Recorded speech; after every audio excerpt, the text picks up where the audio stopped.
ಪ್ರತಿ ಕ್ಷಣದ ಸುದ್ದಿಗಾಗಿ ಟಿವಿ9 ಕನ್ನಡ ಚಾನೆಲ್ಗೆ ಸಬ್ಸ್ಕ್ರೈಬ್ ಆಗಿ ಬೆಲ್ ಐಕಾನ್ ಒತ್ತಿ.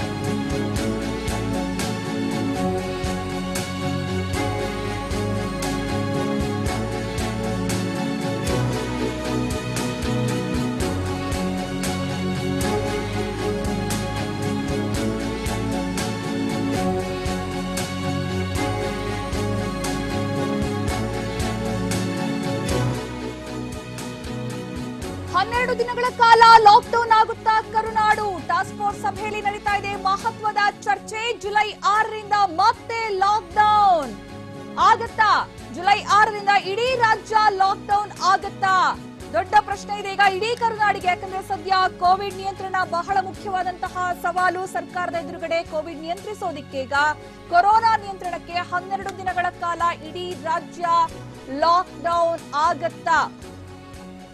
ಟಾಸ್ಕ್ ಫೋರ್ಸ್ ಸಭೆಯಲ್ಲಿ ನಡೀತಾ ಇದೆ ಮಹತ್ವದ ಚರ್ಚೆ. ಜುಲೈ 6ರಿಂದ ಇಡೀ ರಾಜ್ಯ ಲಾಕ್ಡೌನ್ ಆಗುವಂತಹ ಸಾಧ್ಯತೆ ಇದೆಯಾ? ಹಾಗಾದ್ರೆ ಸರ್ಕಾರದ ತೀರ್ಮಾನ ಏನು? ಟಾಸ್ಕ್ ಫೋರ್ಸ್ ಸಭೆಯಲ್ಲಿ ಯಾವ ತೀರ್ಮಾನ ತೆಗೆದುಕೊಳ್ಳಲಾಗುತ್ತೆ? ಸದ್ಯ ರಾಜ್ಯದ ಪರಿಸ್ಥಿತಿ ನೋಡ್ತಾ ಇದ್ರೆ ಇನ್ನೂ ಕೂಡ ಹೆಚ್ಚಿನ ಒಂದು ಸೋಂಕಿತರು ಪತ್ತೆ ಆಗುವಂತಹ ಸಾಧ್ಯತೆ ಇದೆ. ಹೀಗಾಗಿ ಕೊರೋನಾ ನಿಯಂತ್ರಣ ಮಾಡಲೇಬೇಕಾದಂತಹ ಅನಿವಾರ್ಯತೆ ಇದೆ. ಈಗ ಸಿಎಂ ಬಿಎಸ್ವೈ ಒಪ್ಪಿದ್ರೆ ಜುಲೈ 6ರಿಂದ ಲಾಕ್ಡೌನ್.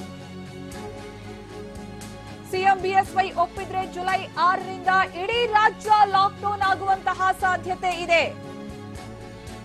ಎಸ್ಎಸ್ಎಲ್ಸಿ ಎಕ್ಸಾಮ್ ಮುಗಿಲಿ, ಜುಲೈ 7ರ ನಂತರ ಗೊತ್ತಾಗುತ್ತೆ ಅನ್ನುವಂತಹ ಮಾತನ್ನ ಸಚಿವ ಆರ್ ಅಶೋಕ್ ಅವರು ಹೇಳಿದ್ರು, ಹಿಂಟ್ ಕೊಟ್ಟಿದ್ರು. ಹಾಗಿದ್ರೆ ಎಸ್ಎಸ್ಎಲ್ಸಿ ಪರೀಕ್ಷೆ ಮುಗಿಯೋದಕ್ಕೋಸ್ಕರ ಕಾಯಲಾಗ್ತಾ ಇದೆಯಾ? ಮಕ್ಕಳಿಗೆ ತೊಂದರೆ ಆಗಬಾರ್ದು ಅನ್ನೋ ಕಾರಣಕ್ಕೆ ಎಸ್ಎಸ್ಎಲ್ಸಿ ಪರೀಕ್ಷೆ ಮುಗಿದ ತಕ್ಷಣ ಇಡೀ ರಾಜ್ಯ ಲಾಕ್ಡೌನ್ ಆಗತ್ತಾ?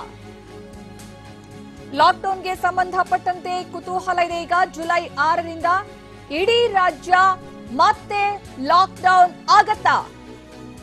ಟಾಸ್ಕ್ ಫೋರ್ಸ್ ಸಭೆಯಲ್ಲಿ ಈಗ ಮಹತ್ವದ ಚರ್ಚೆ ನಡೀತಾ ಇದೆ.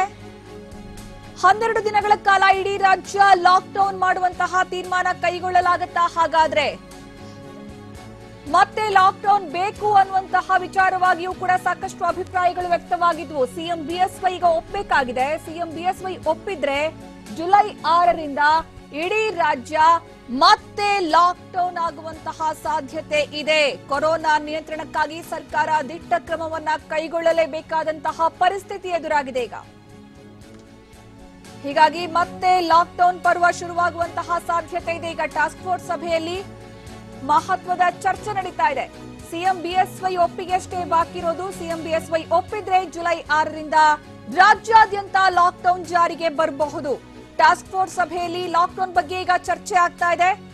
ಕೊರೋನಾ ಮಟ್ಟ ಹಾಕೋದಿಕ್ಕೆ ಟಾಸ್ಕ್ ಫೋರ್ಸ್ ಸಭೆ ನಡೆಸಲಾಗ್ತಾ ಇದೆ. ಇವತ್ತು ಸೋಮವಾರ ನಿಗದಿಯಾಗಿತ್ತು ಟಾಸ್ಕ್ ಫೋರ್ಸ್ ಸಭೆ. ಬೆಂಗಳೂರಿನ ವಿಧಾನಸೌಧದ ಕ್ಯಾಬಿನೆಟ್ ಹಾಲ್ನಲ್ಲಿ ಸಭೆ ನಡೀತಾ ಇದೆ. ಟಾಸ್ಕ್ ಫೋರ್ಸ್ ಸಭೆಯಲ್ಲಿ ಪ್ರಮುಖವಾಗಿ ಲಾಕ್ಡೌನ್ಗೆ ಸಂಬಂಧಪಟ್ಟಂತೆ ಚರ್ಚೆ ನಡೀತಾ ಇದೆ. ಆರೋಗ್ಯ ಸಚಿವ ಬಿ ಶ್ರೀರಾಮುಲು ನೇತೃತ್ವದಲ್ಲಿ ಮೀಟಿಂಗ್ ನಡೀತಾ ಇರೋದು. ಕೊರೋನಾ ಪರಿಸ್ಥಿತಿಯನ್ನ ನಿಭಾಯಿಸೋದಕ್ಕೆ ಸರ್ಕಾರಕ್ಕೂ ಕೂಡ ಈಗ ದೊಡ್ಡ ಸವಾಲು ಎದುರಾಗಿದೆ. ಡಿಸಿಎಂ ಡಾಕ್ಟರ್ ಅಶ್ವಥ್ ನಾರಾಯಣ್, ಗೃಹ ಸಚಿವ ಬಸವರಾಜ ಬೊಮ್ಮಾಯಿ ಭಾಗಿಯಾಗಿದ್ದಾರೆ ಈ ಸಭೆಯಲ್ಲಿ. ಟಾಸ್ಕ್ ಫೋರ್ಸ್ ಸಭೆಯಲ್ಲಿ ಲಾಕ್ಡೌನ್ ಬಗ್ಗೆ ವಿಸ್ತೃತವಾದಂತಹ ಚರ್ಚೆ ನಡೀತಾ ಇದೆ. ಈಗಾಗಲೇ ಸರ್ಕಾರ ಲಾಕ್ಡೌನ್ ಇಲ್ಲ ಅಂತ ಹೇಳಿದ್ರು ಕೂಡ ಲಾಕ್ಡೌನ್ ಆಯ್ಕೆನೇ ಅಂತಿಮವಾಗಿ ಹೋಗುತ್ತಾ? ಹಾಗಾದ್ರೆ ಕೊರೋನಾ ಮಟ್ಟ ಹಾಕೋದಿಕ್ಕೆ ಟಾಸ್ಕ್ ಫೋರ್ಸ್ ಸಭೆ ನಡೀತಾ ಇದೆ. ಮಹತ್ವದ ಸಭೆ ಇದು. ಬೆಂಗಳೂರಿನ ವಿಧಾನಸೌಧದ ಕ್ಯಾಬಿನೆಟ್ ಹಾಲ್ನಲ್ಲಿ ಸಭೆ ನಡೆಸಲಾಗ್ತಾ ಇದೆ. ಆರೋಗ್ಯ ಸಚಿವ ಬಿ ಶ್ರೀರಾಮುಲು ನೇತೃತ್ವದಲ್ಲಿ ಈ ಮೀಟಿಂಗ್ ನಡೀತಾ ಇರೋದು. ಇನ್ನು ಮೊನ್ನೆ ಸಭೆ ನಡೆಸಲಾಗಿತ್ತು ಸಚಿವರ ಜೊತೆಗೆ. ಆ ಸಂದರ್ಭದಲ್ಲಿ ಟಾಸ್ಕ್ ಫೋರ್ಸ್ ಸಭೆ ನಂತರ ಅಂತಿಮ ತೀರ್ಮಾನ ಅನ್ನುವಂತಹ ಮಾತು ಕೇಳಿ ಬಂದಿತ್ತು. ಡಿಸಿಎಂ ಡಾಕ್ಟರ್ ಅಶ್ವಥ್ ನಾರಾಯಣ್ ಹಾಗೆ ಗೃಹ ಸಚಿವ ಬಸವರಾಜ ಬೊಮ್ಮಾಯಿ ಕೂಡ ಭಾಗಿಯಾಗಿದ್ದಾರೆ ಈ ಸಭೆಯಲ್ಲಿ. ಆರೋಗ್ಯ ಸಚಿವ ಬಿ ಶ್ರೀರಾಮುಲು ನೇತೃತ್ವದಲ್ಲಿ ಈ ಸಭೆ ನಡೆಸಲಾಗ್ತಾ ಇದೆ.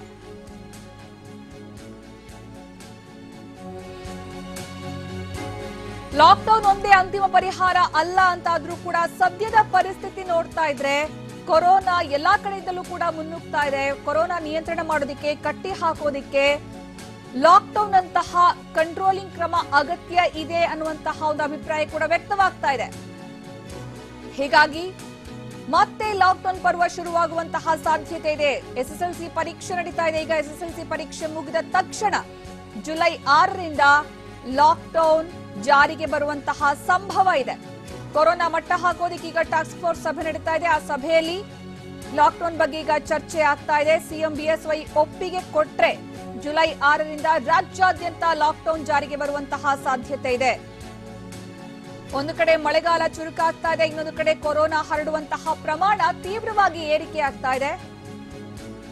ಅದರಲ್ಲೂ ಕೂಡ ಕಳೆದ ವಾರದಲ್ಲಿ 200ರಿಂದ 300 ಇರ್ತಾ ಇತ್ತು ಸೋಂಕಿತರ ಪತ್ತೆ ಪ್ರಕರಣ ಸಂಖ್ಯೆ. ಇದೀಗ ದಿಢೀರಂತ 1000 ಹತ್ರ ಬರ್ತಾ ಇದೆ. ಅದರಲ್ಲೂ ಕೂಡ ಬೆಂಗಳೂರಿನ ವಿಚಾರ ನಿಜಕ್ಕೂ ಕೂಡ ಆತಂಕದ ವಿಚಾರ ಇದು. ಹೀಗಾಗಿ ಕೊರೋನಾ ಮಟ್ಟ ಹಾಕಲೇಬೇಕಾದಂತಹ ಅನಿವಾರ್ಯತೆಯಲ್ಲಿ ಈಗ ಸರ್ಕಾರವೂ ಕೂಡ ಇದೆ, ಇಡೀ ರಾಜ್ಯ ಇದೆ. ಹೀಗಾಗಿ ಟಾಸ್ಕ್ ಫೋರ್ಸ್ ಸಭೆ ತೀವ್ರ ಮಹತ್ವ ಪಡ್ಕೊಂಡಿದೆ.